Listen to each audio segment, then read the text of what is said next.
भगवान कृष्ण को प्रिय है पुरुषोत्तम मास अधिक मास क्यों? इसका पालन कैसे करें? पुरुषोत्तम अधिक मास हर 3 साल में आता है। यह एक विशेष महीना है और भगवान कृष्ण को बहुत प्रिय है। जब पूर्णिमा एक महीने में 2 बार होती है, यानी 29 सौर दिनों में से कम में, तो महीने को 2 भाग में विभाजित किया जाता है और एक लीप महीना जोड़ा जाता है। इस लीप माह को अधिक मास या पुरुषोत्तम मास के नाम से जाना जाता है और यह लगभग हर 3 साल में आता है। यह 16 कार्तिक व्रत करने के बराबर होता है और इसलिए यह पूर्ण रूप से भक्ति सेवा में संलग्न होने का बहुत ही अच्छा समय है। कार्तिक मास के दौरान की गई तपस्या 1000 गुना लाभ देती है, तो पुरुषोत्तम मास के दौरान की गई तपस्या कार्तिक मास से भी 1000 गुना अधिक लाभ देती है। भगवान श्री कृष्ण ने कहा है कि पुरुषोत्तम माह के पालन करता मैं हूँ और जो पुरुषोत्तम व्रत का पालन करेगा वह अपने पिछले सभी पापों को नष्ट कर देगा। पुरुषोत्तम व्रत किए बिना कोई भी शुद्ध भक्ति नहीं कर सकता है। वेदों में वर्णित अन्य सभी प्रकार की तपस्याओं और धार्मिक गतिविधियों की तुलना में पुरुषोत्तम मास का मूल्य कहीं अधिक मूल्यवान है। जो कोई भी पुरुषोत्तम व्रत का पालन करेगा वह अपने जन्म के अंत में मेरे निवास गोलोक में लौट आएगा। पद्म पुराण में भगवान श्री कृष्ण कहते हैं कि सभी मनुष्यों को इस पुरुषोत्तम माह में कुछ भक्ति करनी चाहिए। मेरे पवित्र नामों का जप करके मुझ श्री कृष्ण की पूजा करो। श्रीमद् भागवत और भगवद गीता का अध्याय, विशेष रूप से अध्याय 15 पुरुषोत्तम योग, दान देना, प्रतिदिन घी का दिया अर्पित करें। पुरुषोत्तम माह में महामंत्र हरे कृष्ण कृष्ण कृष्ण हरे हरे, हरे राम राम राम हरे हरे, इस मंत्र का निरंतर जप करें। भगवान श्री कृष्ण के रूपों, गुणों और लीलाओं को सुने, उनका वर्णन करें, पढ़ें, उनका चिंतन करें। प्रतिदिन अतिरिक्त माला का जप करें। 1 माह तक ब्रह्मचर्य रखें।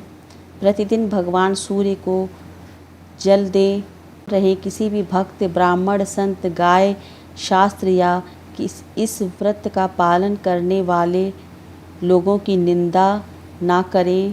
प्रतिदिन तुलसी देवी की आरती करें, उनके चरणों में परिक्रमा करें और तुलसी दीप दान ज़रूर करें। प्रतिदिन राधा कृष्ण के विग्रह या चित्र के सामने घी का दीपक प्रज्वलित करें। दिन राधा कृष्ण के गुलाब का पुष्प, कमल का पुष्प, तुलसी के पत्ते जितना हो सके चढ़ाएं। क्षमता के अनुसार भक्ति पूर्वक तपस्या करके राधा कृष्ण को प्रसन्न करने की कोशिश करें।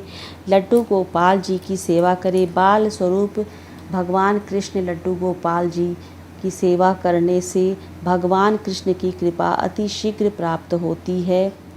प्रतिदिन श्रीमद् भागवत पढ़े। विशेष रूप से भगवान ब्रह्मा की कृष्ण से प्रार्थना, स्कंद 10 अध्याय 14 और श्रीमद् भागवत गीता अध्याय 15।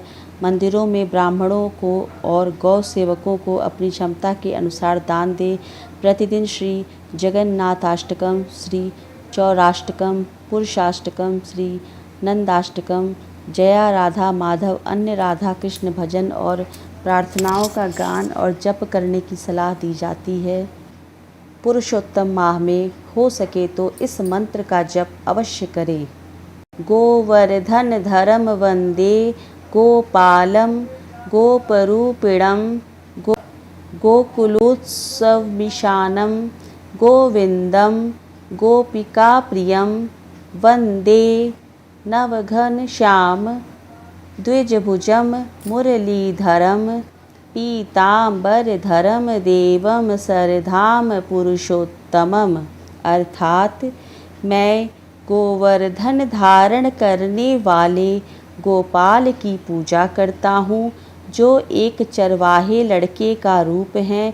वे गोकुल के उत्सव और सबके परम नियंता हैं। वे गोविंद हैं और गोपियों के प्रिय हैं। मैं नवगढ़ श्याम, ताजे बारिश वाले बादल के समान कृष्ण का रंग है, को प्रणाम करता हूँ, जिन्होंने अपने दोनों हाथों से बांसुरी पकड़ रखा है। मैं पुरुषोत्तम की पूजा करता हूँ, जो अपनी पीली पोशाक में बहुत सुंदर हैं। हरे कृष्णा कृष्ण कृष्ण हरे हरे, हरे राम राम राम हरे हरे। 1 महीने के बाद पुरुषोत्तम व्रत का उद्यापन कैसे करें? राधा गोविंद की पूजा करें और इस प्रार्थना को करें, हे परमेश्वर, हे सनातन, हे पुरुषोत्तम, हे श्री हरि, मैं आपको प्रणाम करता हूँ। आप और आपकी प्रिय श्रीमती श्री राधिका कृपया मेरा प्रसाद स्वीकार करें। मैं राधा श्याम सुंदर को बार बार नमस्कार करता हूँ, जो आपके सुंदर शरीर पर दीप्तिमान पीले वस्त्र पहनते हैं। राधे श्याम भगवान को पुष्प और जल अर्पित करें, ब्राह्मणों को प्रसाद खिलाएं, योग्य वैष्णव भक्त को सर्वोत्तम दान श्रीमद् भागवत का दान करें। हरे कृष्ण हरे कृष्ण।